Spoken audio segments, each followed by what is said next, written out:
Will you welcome them to their first television appearance? Ladies and gentlemen, the Doctors of Madness. I'll be the doctor of I'll be the doctor of madness. So, Richard Strange, welcome back for Hey. a second round. And we won't Yes, mention yeah. I'm up for a good slugging match. So how do you feel? Does 2025 feel any different? 25 fills me with absolute terror.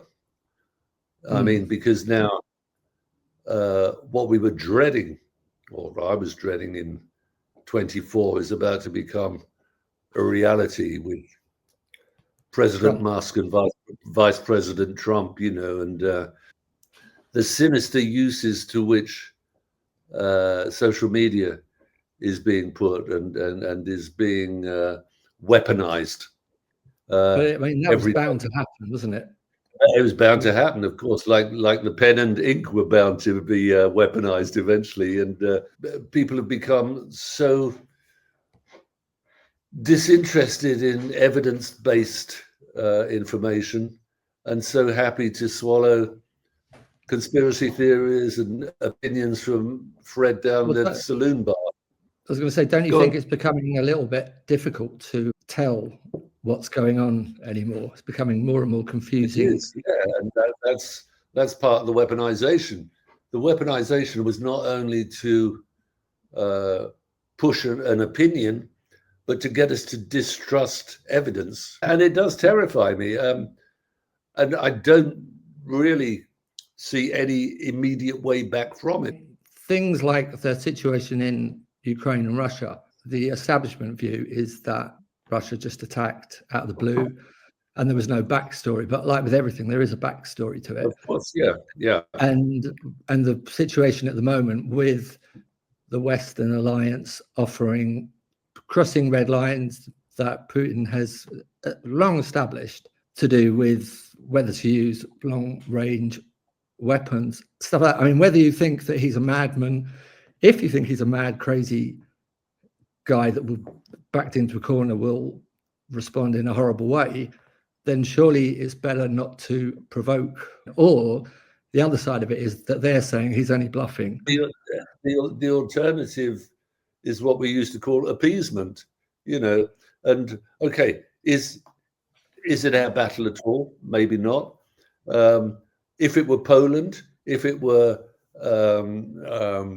Hungary, or if it were Czechoslovakia, would that be our problem a bit more because of geographical proximity? Is Ukraine maybe just a bit too far away for us to think that it's not worth riling up the angry Russian bear? But you know, this is. Are you not frightened of that then? I'm frightened of both sides, but equally, you know, do I think Putin is about to use nuclear weapons on the West imminently? No, I don't think so. No. But do I think the use of North Korean troops in Ukraine is sinister? Fuck yeah. It sounds like expansionism to me. To be fair, I think that the fact that Ukraine is a kind of buffer zone for Russia to the West, and that an agreement was made a long time ago, years ago, when after the fall of communism, that NATO would never expand to Ukraine, and that was the deal. And then Russia would comply, and everyone would be friends. But going back on that, it's not. You don't have to be an analyst to see that that could be what he's riled up about, rather than he just wants expansionism and take over Europe. Who knows what the agenda is on either side? I'm worried about forget the agenda, the very real possibility of some horrific nuclear event is, to me, what seems to be the things the grown-ups at the table should be trying to prevent as much as they can, but they don't seem to be. They seem to be doing everything to provoke and see what happens. I just wonder how it would be if the Soviet Union had decided that Alaska was a threat and decided that they would take Alaska back because it used to be. But they had no fair enough, but they had no agreement over that. I'm talking about fairly recent. And you know, an agreement. As we all know, political agreements are. Well, put it this way: would America allow Mexico to be a Russian base of some sort? It wouldn't, right? So obviously, so there's hypocrisy with wanting Russia to accept that, but America would never accept that. Well, as we saw with Cuba in the 60s. Well, yeah, exactly. And then people were very worried about that. I mean, that was the not in my backyard. Well, I think that the reality of the moment is that certainly in the short term, it looks like the American realpolitik is towards isolationism rather than expansionism and foreign policy.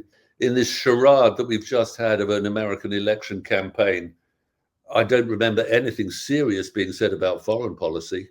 It was all about the price of eggs or diesel. The other alternative to Trump was Biden or Harris, and I just don't see them as any better, because they seem to say things that sound nicer and they say them in a nicer way, but they still carry on with genocide in the 21st century. I couldn't agree more, and I think that is, I mean, again, if you want to come down to a simplistic rationale, it's because the Jewish lobby in America is more powerful than the Arab lobby. I mean, Israel is America's go-to ally in the Middle East. The Middle East is notoriously and historically volatile. And at the moment, we live in an industry that relies on oil. And, it comes back to that. Regardless of all that, I mean, we are where we are now with the situation as it is. And it just in 2025 just seems pretty terrifying. I don't think the world has ever been in a more precarious state. Couldn't agree with you more. It terrifies me. And this was not what us 60s kids were supposed to be doing when we shuffled off. And what happened to all that? That's the other thing. I don't understand. There seems to be a very large lobby to continue this war coming from places that I would have thought are historically the hippies, the children of the hippies, and peace and love and anti-war. But on the other hand, some wars seem to be okay still, and it's very confusing. I don't get it at all. I think it's very confusing, but nor do I understand people who come from my generation, which, for better or worse, and rightly or wrongly, considered that we either invented or at least championed civil rights, human rights, women's rights, gay rights, environmentalism, all that stuff. My generation, your generation, coming out after the war, overt racism in this country was legal. No dogs, no blacks, no Irish. That's a reality. I've seen those notices in my lifetime. In sweet shop windows, flat to let, no dogs, no blacks, no Irish. The huge, albeit insufficient, change in the rights of women, of gays, and now trans people. And trans people obviously now are the ones getting it in the neck most of all. They're the ones who are being othered more than anyone else, I think. I can't help but look at things from a broader scale that involves all of us, that we're all facing an imminent threat. There are so many strands of social politics, but I think there are more pressing concerns. Tragedy is the most uniting thing, as in it doesn't matter what you are. If your skin starts peeling off, it's the end. And I think part of the arguments that are going on, keeping everybody at each other's throats, are the ones you mentioned, to do with human rights, which have become like a thing to talk about and get very angry about on social media. And they keep everyone very occupied. And I think the bigger picture is being missed. I mean, if the bigger picture is the fate of the planet, sure, everything else falls into a subcategory, doesn't it, really? Yes, exactly. That's very well put. Anyway, to music. Music. Let there be music. The food of love. I'm always interested to know, because I remember Doctors of Madness very well. I mean, I love the Doctors of Madness, as you know, and I got into all of each member of the band, like Stoner and Urban Blitz and was it Silver Surfer was the drummer's name. Peter Dilemma. Peter Dilemma. Sadly, Stoner and Peter are no longer with us. Oh, right. Yeah, both gone. Peter went a couple of years ago, and Stoner went 2017, I think. Yeah, so he's been gone 7 years. Yeah. Was Stoner a hairdresser? Was it? No, let me explain. The reason I asked that is that when I was married, my father-in-law then went to have his hair cut at some posh salon, and he got talking, and he mentioned I was in a punk band, and the guy said, "Oh, I was played bass in I think he said punk band as well, Doctors of Madness," and so I thought that's got to be. Well, I mean, I sort of lost touch with them all after we split, as you do. The idea that he may well have tried his hand at the tonsorial arts is quite possible. I never knew that. Did you not keep in touch at all?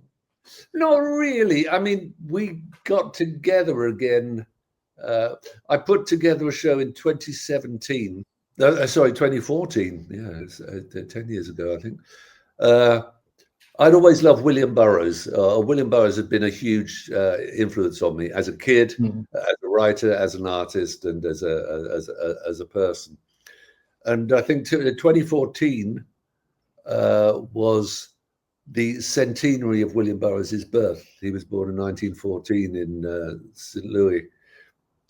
And I thought I'd like to do something that celebrates Burroughs, or at least acknowledges the debt that I owe him. So I thought I would do a one-man show somewhere, maybe in a room above a pub in Kilburn, do a few songs of mine that are overtly influenced by Burroughs, like Mitz's Cure, for example, or Mainlines.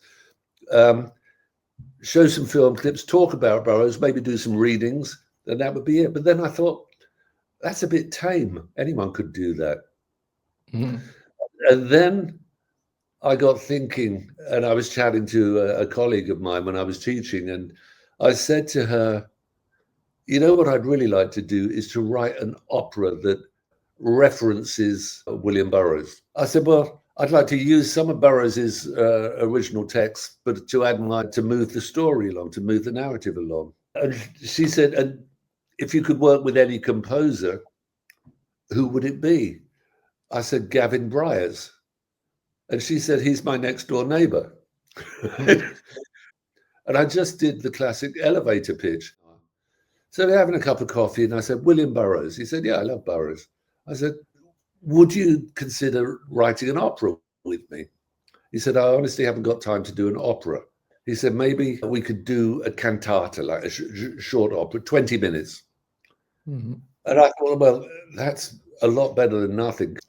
So I said, you know the story of Burroughs when he's in Mexico with his wife, Joan Vollmer. They're both off their heads, and she puts a gin and tonic on her head, and he gets his 38 out. And she says, let's do our William Tell act, Bill. And the William Tell act goes horribly wrong. And her brains end up on the floor, and the glass is not broken. And I'm thinking, I got to thinking, I've got to put the Doctors back together for this. And I wasn't really looking forward to it because we hadn't really been in touch at all. What year was this? 2014. And we broke up in 78. That's a lot of water under the bridge. You know, it's 34 years or 35 years, whatever it is, 36 years. And although there hadn't really been any animosity, we'd just gone our separate ways. I'd stayed in music. Stoner worked for a while with T.V. Smith. He was one of Tim's band. And Peter and Urban Blitz went back into Civvy Street. So I got... He was great. Urban Blitz was a great violinist, wasn't he? He was fantastic violinist, brilliant, unique.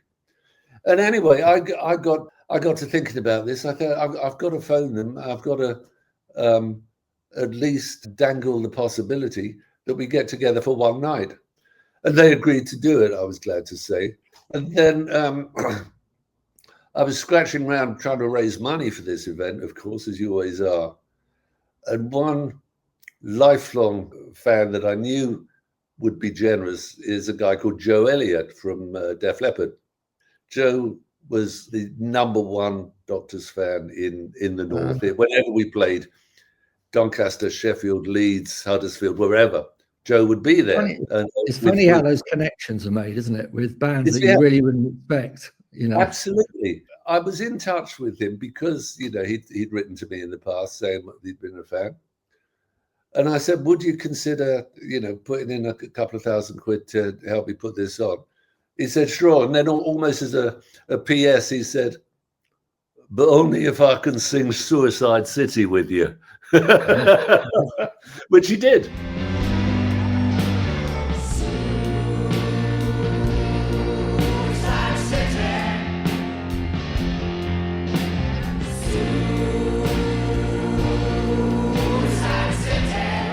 I remember you playing Suicide City. It was a gig at the Marquee, and one of the audience shouted out "Suicide City," requesting it, and you thought it was quite cool. You said, "That's just our address."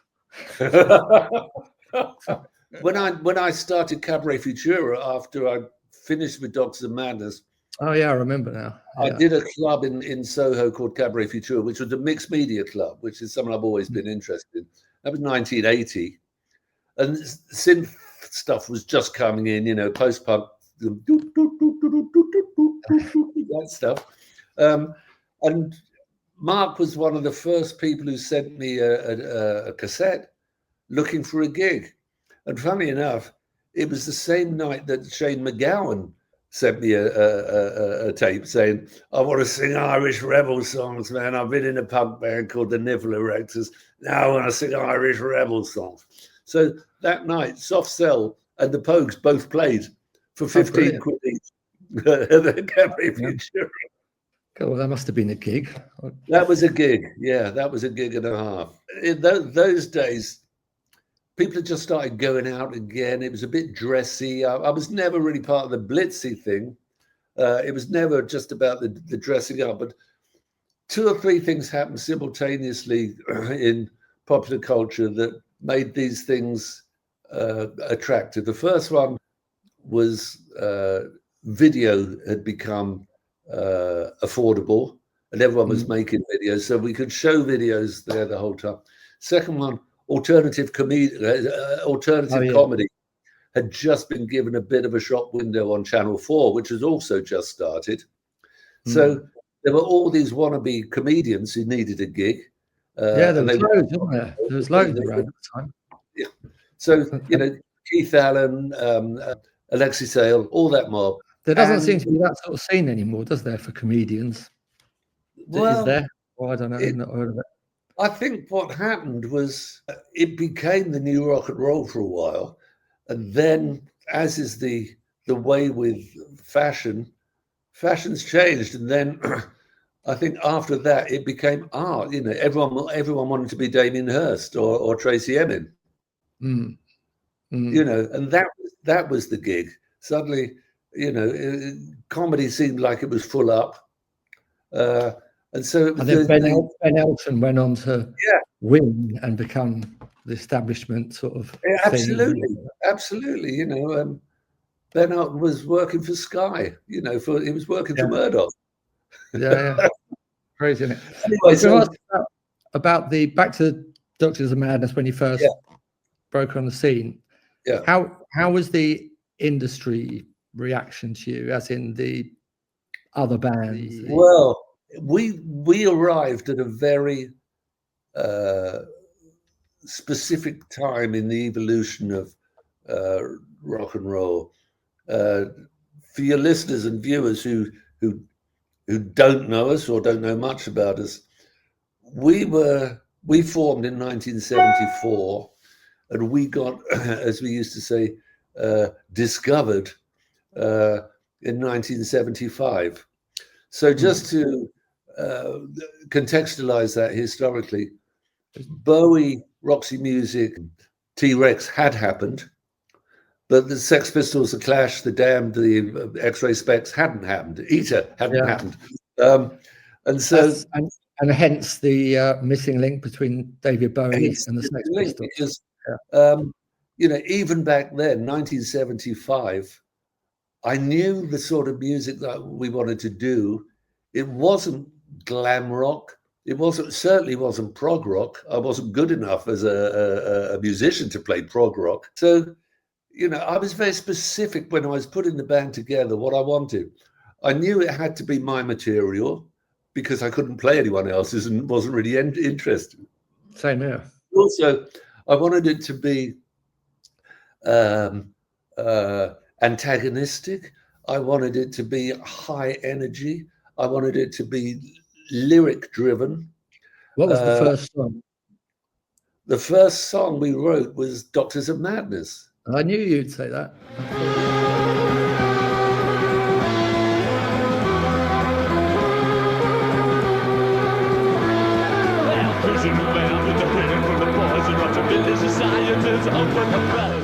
And then we did Waiting or something. But then I've always had this much more gentle, romantic, lyrical side. So, and songs like Marie and Joe, I suppose, or Billy Watch Out, or Afterglow, those early songs. I love Afterglow. Well, it was weird because that first record, featured Waiting and Afterglow side by side. Back when you had records that had two sides, A side and B side. So you had that full-on amphetamine rush of Waiting, and then a rather amorous, sensual song like Afterglow. But then you had a sort of Burroughs cinematic epic like Mainlines. Mainlines, yeah. Another classic.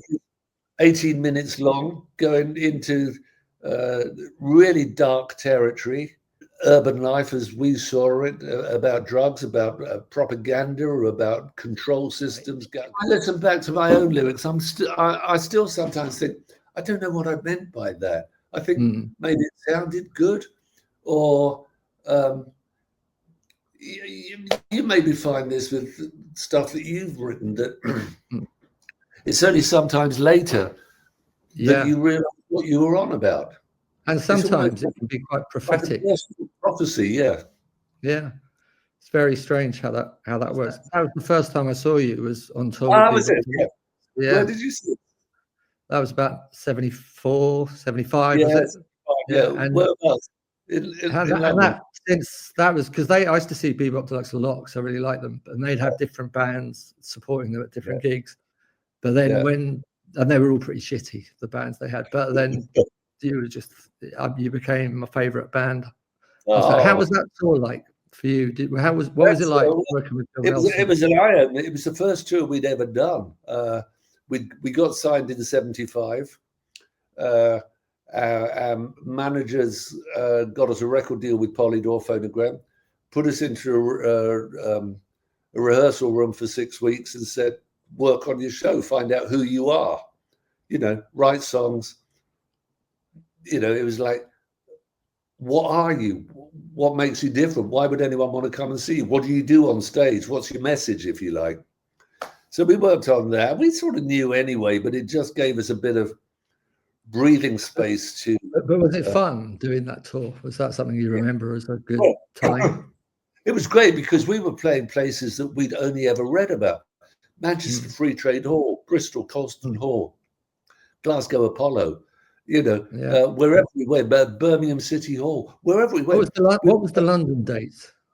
I think we played the Drury Lane Theatre. Drury Lane, that's it. Yeah, definitely. And, these were the biggest gigs in the country at that time. There weren't stadiums, there weren't festivals to any degree. The big rock bands toured and played City Hall, Festival Hall, Albert Hall, these 3,000, 4,000, 5,000 places.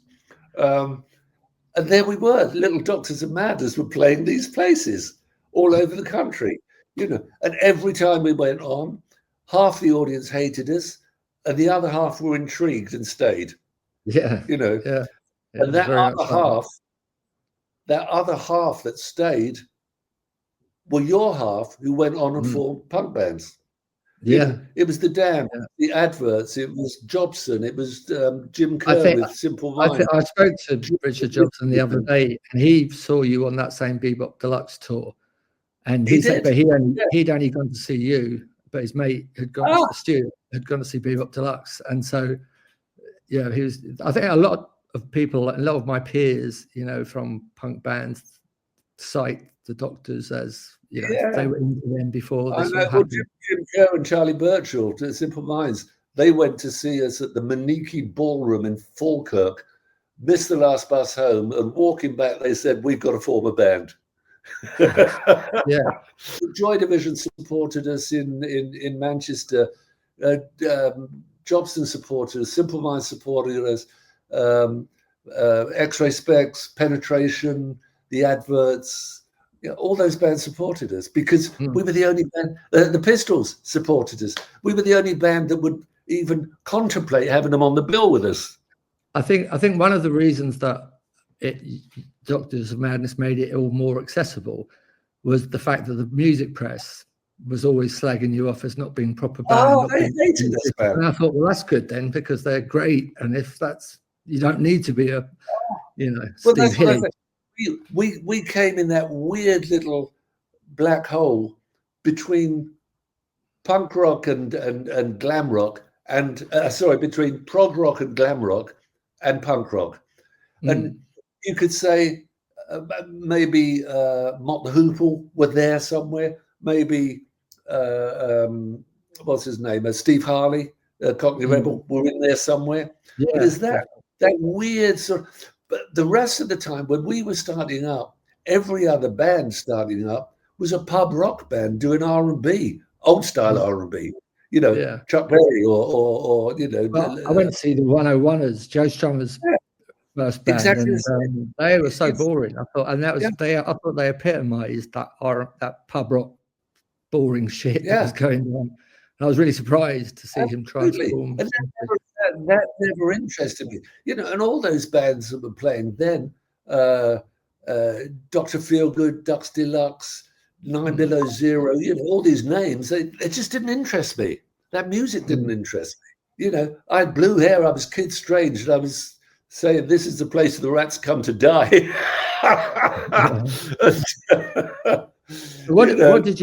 What were your first impressions then when the Pistols arrived on the scene and the whole punk thing blew up? What was your take on that at the time? Well, my initial impression was when my agent phoned us, Martin Hopewell from Cowbell said, "Look, I need you to do me a favor. I'm being driven mad by this manager in London who's got a band. They've got a bit of a dodgy reputation.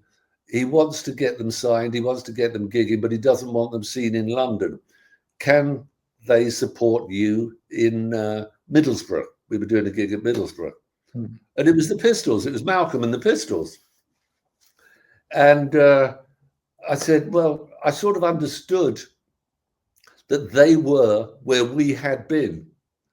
You know, no one wanted to do them any favors. They didn't fit into any sort of easy, oh, that's folk rock, or that's prog rock, or that's ska or something, you know. And so I said to Martin, yeah, sure. And we got to Middlesbrough, and there they were sitting in the venue before we even arrived. And they'd been obnoxious, of course. You know, they looked like they were bunking off school. And we did our sound check, and then they rather sheepishly came and said, "Can we borrow your equipment? You know, we haven't got any." And they already had a certain sort of reputation, if you like, that they either nicked your equipment or they smashed it.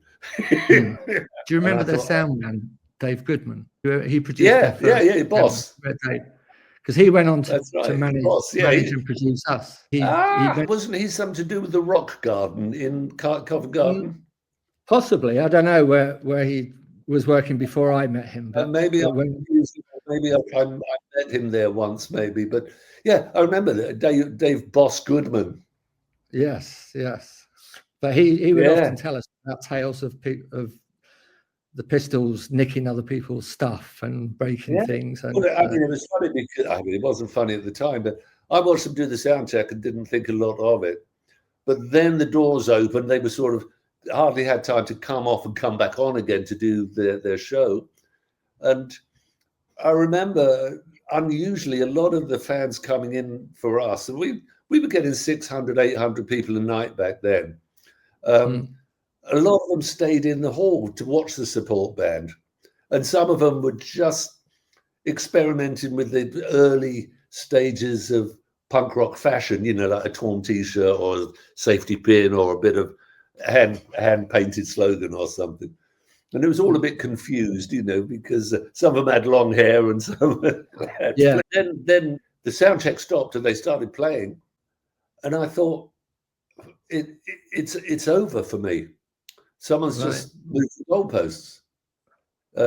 And although, I sometimes say jokingly, we were John the Baptist, not Jesus Christ of punk rock.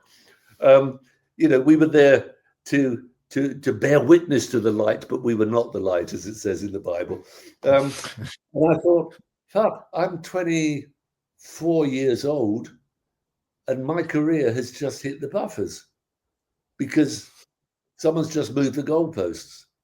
And it's now no longer about albums, for example. It's about a 2-minute single with 2 chords and a real full-on attitude of either aggression or boredom.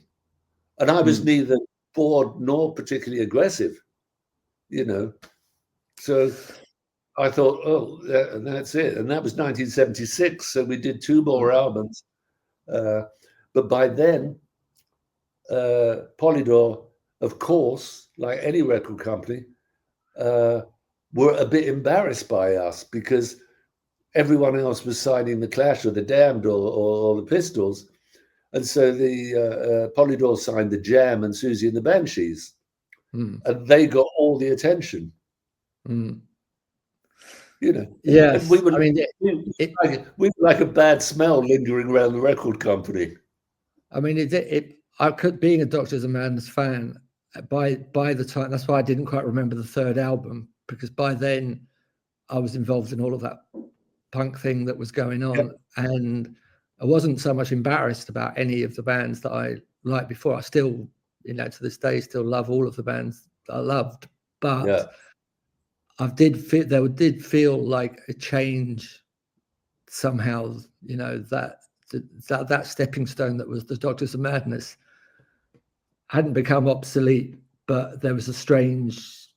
Then, I felt I've moved on from that a bit now, and it took me a few years to get to remember how fucking brilliant Doctors of Madness are.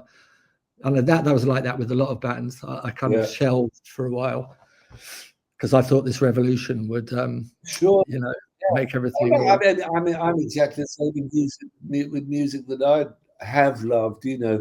I can go 2 years without listening to a Velvet Underground track or a Bob Dylan track, but I still love it when I hear it. And I know why I loved it. I love the originality of it. I love the way it really changed the model a bit. Like when the Velvets came out, 66, 67. Even before I heard them, because I was into contemporary art and I loved Warhol and that whole pop art thing, as soon as I saw a photo of Warhol with the Velvet Underground and they're all indoors wearing shades, I think I'm going to love this band. yeah, you can tell when you're in love with a band, for sure. And also, carry on. Yeah, just put a full stop on that, because their subject matter was so revolutionary. The Velvet Underground didn't sing love songs as such.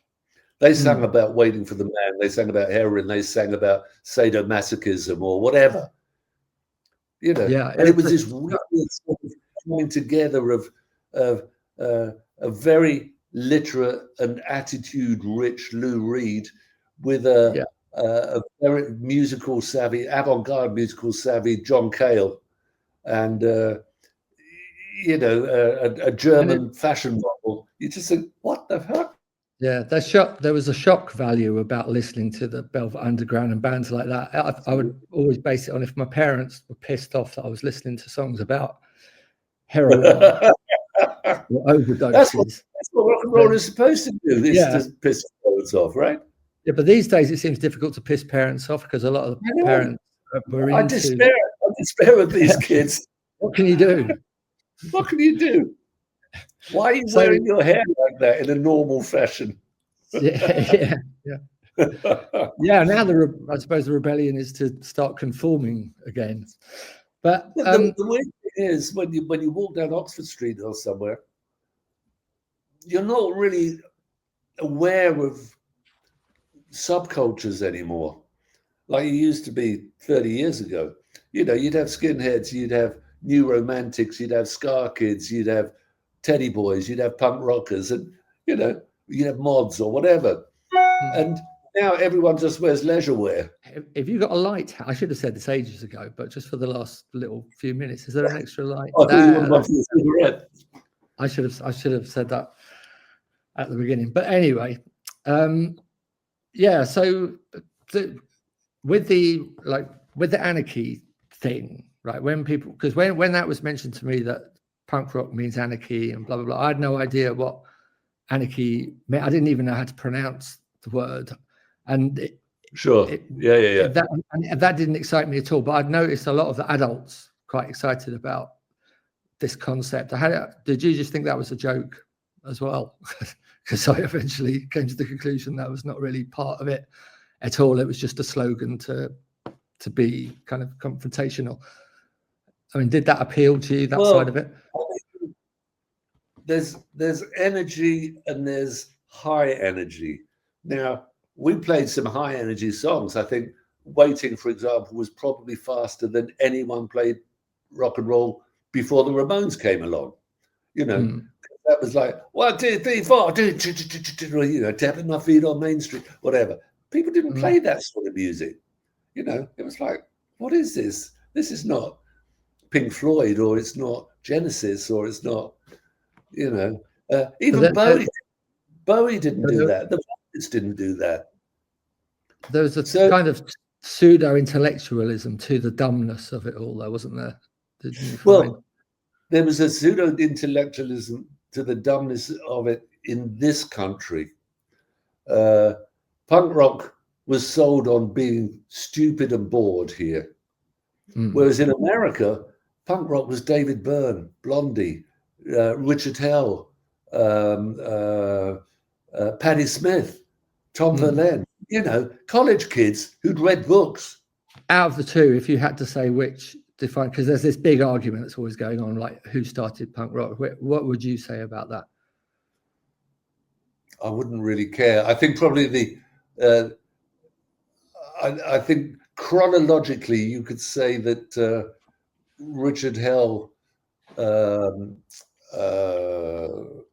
was screaming, let me out of here. Black Generation was arguably the first punk rock track.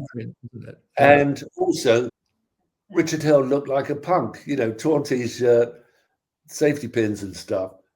I mean, he ticked every box, but it wasn't 1, 2, 3, 4. You know, it was very. Well, that was the great thing about punk rock at the very beginning. Was the bands had come from liking the Doctors of Madness and bands like that, interesting bands. There was a lot more. It wasn't about 1, 2, 3, 4 and power chords. It was very varied, and there was it was very varied, and some great songwriters. I mean, no doubt about it. You know, but it kind of got waylaid, I feel, by what became defined as punk rock in the later, as being the 1, 2, 3, 4, and the you know, and the spiky hair and all the stuff that goes with it. But that was nothing like the original thing. Mark Perry used to do with ATV, but you know, you couldn't get more different from the Adverts, for example, or from Tom Robinson. Yeah, for sure. And in fact, with Mark Perry, you know, I mean, he being at the heart of punk rock, the last thing on his mind was forming a band that went 1, 2, 3, 4, and so that typifies what it was actually like. I think, as far as ideas, they were good ideas. it was a broad church, but if you think Wire were called a punk band, XTC were called a punk band, weren't they? I mean, how big is this pot that you can put all of them into it and it's still punk rock? And the Skids as well. The Skids stood out as being slightly different. And it was a very diverse sound, really. And I guess, I mean, I sort of went off it when all the bands started sounding like each other. And then it became a dreary thing, which is a shame. But I don't think scenes can really last that long. You have the innovators and you have the ones on the edge. And they're always the most interesting ones. The closer it gets to the mainstream, as it became, the closer it gets to the middle, and it's all quite generic and like, oh, let's be a bit like the Clash, and you had all these bands who suddenly were like the Clash. You know what I mean? It's like, well, there was the Sid blueprint, wasn't there? This is what you look like. Yeah. Are there any bands that you like at the moment? Do you listen to much new music? What sort of? I do. I must say I like Nick Cave at his best. I think he's a dynamite writer and a great performer. Really understands dynamics in music as well.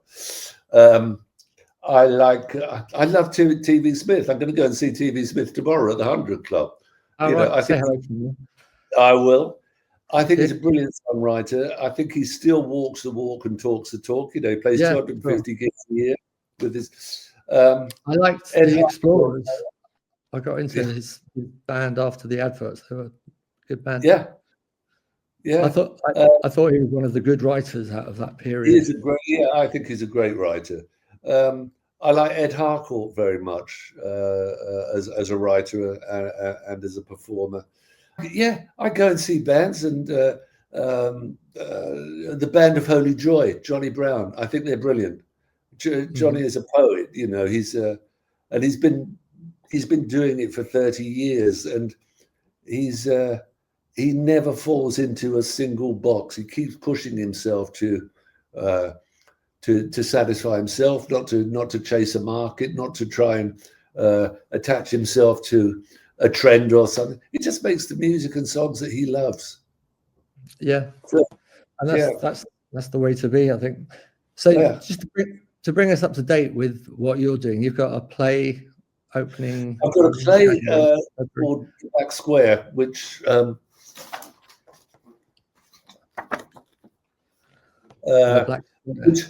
which imagines a dystopian world not far in the future, sadly, in which it's illegal for us to own a single image because we have inadvertently, by not reading the small print, signed away the copyright of all our memories and all our histories to social media by putting on that little film clip. We didn't read the small print. No one reads the small print. Do you agree that this now belongs to us? Yeah. I thought, what would this be like? Where these internet companies, these social media companies are more powerful than any national government. They cannot be regulated. They are, and I think, and they have got what I refer to in the play as an Auschwitz of images. They are destroying our images 24 hours a day. They're deleting them in these huge warehouse silos by the side of the motorway. And that was the original idea of the play. And if I can blow my own trumpet, it says, a timely and hugely relevant new multimedia work by actor-musician Richard Strange and artist Antonio Alao looks at the most crucial question of our age: who owns our memories? Thanks very much, Richard, for coming on. It's been a great pleasure, Andy. I wish you a very good year. Maybe something great will happen. Maybe there's something unexpectedly brilliant about to happen in 2025 that we don't know about. Let's hope so. Sometimes it does. You take care. Nice one. Cheers. Bye-bye. Whose world?